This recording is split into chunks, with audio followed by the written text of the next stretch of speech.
Yesu safisha tumbo langu. Damu ya Yesu safisha mwili wangu. Jana daktari akasema huenda pingili za mgongo zimeenda kusagana, ndio maana nasikia hizo hali. Safisha, endelea. Lakini kabla sijamleta hapa nikaongea na daktari akasema kwamba labda huyu mtoto huenda na matundu kwenye moyo. Kitu cha kwanza bado nimeingia kwenye kanisa la Uamsho ambacho Mungu alinitendea, mke wangu tulirudiana. Mtazamaji, karibu katika kipindi cha ushuhuda kinachokujia kupitia chaneli hii ya UABC Mwanza. Popote ulipo, kama hujasubscribe, fanya kugusa maandishi mekundu chini ya video hii ili uweze kusubscribe, lakini pia usisahau kutana notification ili kuweza kuruhusu taarifa za chochote ambacho tutakuwa tunakuletea kupitia chaneli hii. Na haya ni matendo makuu ya Mungu ambayo yametendeka katika madhabahu ya Uamsho iliyoko chini ya mtumishi wa Mungu Bishop Elias Benjamin katika kanisa hili la UABC. Bwana Yesu asifiwe. Bwana Yesu asifiwe kanisa. Mimi kwa majina naitwa Beatrice Frederick. Nipo hapa kwa ajili ya kumshuhudia Mungu na kumshukuru kwa ajili ya matendo makuu aliyonitendea. Nilikuwa na binti yangu alikuwa yuko darasa la 4. Siku moja nipigiwa simu kwamba ameanguka shuleni, lakini ampeleka hospitali Seketule.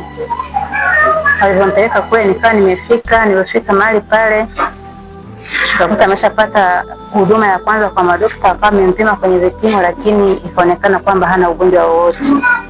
Nikamrudisha nyumbani, tukakaa kamaliza mwezi mwingine pia tena akawa ameanguka. Alivyoanguka nikamchukua tena, wakasema hana ugonjwa. Nikaongea na daktari akasema kwamba labda huyu mtoto huenda na matundu kwenye moyo.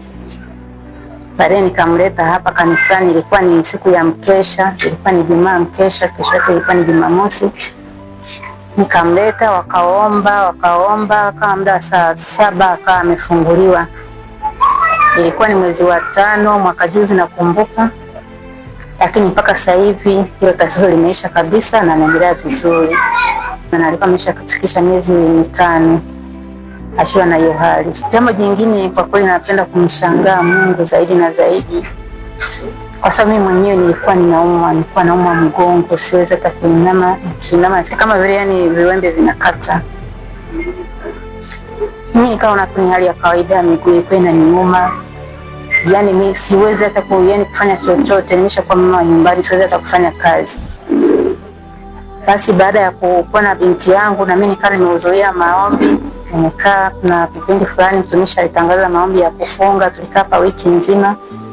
Basi kupitia yale maombi nikaa nimesikia mgongo umeisha, nimepona, na miguu imeisha, nimepona, yani nikawa kabisa mtu mzima, ambapo nilikuwa naona yani nimeshazeeka, yani kana jinsi labda nina umri wa miaka yani kama 50, lakini baadaye mwili wangu ulirudi kuwa kawaida, na mpaka hivi ninavyoongea niko vizuri, sisikii yani maumivu yoyote wala changamoto yoyote ya mgongo. Maana kuna kipindi fulani niongea na daktari akasema huenda pingili za mgongo zimeenda kusagana, ndio maana nasikia hizo hali. Lakini kamshangaa Mungu kwa matendo yake makuu, nimepona kupitia madhabahu hii. Kwa napenda kumshukuru Mungu, napenda kumshukuru mtumishi wa hapa. Maana mwanzoni kweli mimi nilikuwa na sali na uhudhuria vizuri tu ibada, lakini kwa bado nasikia mateso makali sana.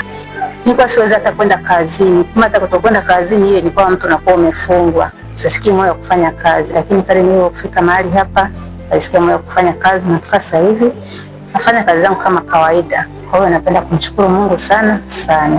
Kwa yote anayonitazama, napenda kumwambia kweli Mungu yupo na matendo makuu ya Mungu yanatendeka, na magonjwa yaliyoshindikana yanatibika kabisa. Maana mtu kupona ugonjwa wa kifafa sio hali ya kawaida. Watu wengi wanasumbuka, lakini mimi aliweza kupona hapa. Na huo mgongo nilikuwa siwezi kuinama wala kuinuka, lakini kwa sasa hivi naweza kutembea vizuri, nafanya kazi zangu kwa amani, niko vizuri sana. Kwa kweli mtumishi wa Mungu huyu yuko vizuri. Ni nguvu za Mungu, ni vile tu anavyokaa vizuri na Mungu anaweza kuwatendea, kwa sababu hata katika Biblia tunaona, kwa maana kwa Mungu wa Yakobo, Mungu wa Elia, kila mtu alimwona Mungu kwa jinsi yake. Kwa hiyo nipenda kuambia kwa kweli mtumishi huyu ni mtumishi ambaye anatumika vizuri na anatumika na Mungu, kwa sababu kuna mambo mengi tu tunatendewa, sio haya ni mengi. Yani hapo nimeongea tu kiufupi. Maana katika familia yangu kulikuwa na changamoto nyingi tu. Watoto unaona watoto hawafanyi vizuri, hawaendelei vizuri. Kumbe kunakuwa na shida fulani. Maana mimi nimebahatika kupata watoto 6, kuna wakubwa na kuna wanaofuata. Wale wakubwa hakuna mtoto aliyewahi kuanza monitor shuleni, lakini sasa hivi hawa ambao nimejiunga nao katika madhabahu hii, kuna ambao sasa hivi ni vilanja. Kwa nazidi kumuona Mungu kwa kiwango vikubwa kupitia madhabahu hii ya mtumishi Elia. Nayo yote ni maombi yake. Maana kuna wakati mwingine anakuambia kwamba leta watoto tuwaombee. Tunaleta watoto, anawaombea, na mapepo yanalipuka. Unaona unaishi na mtoto yuko salama, kumbe yule mtoto hayuko salama. Kuna vitu baadhi hivi vimemfunga.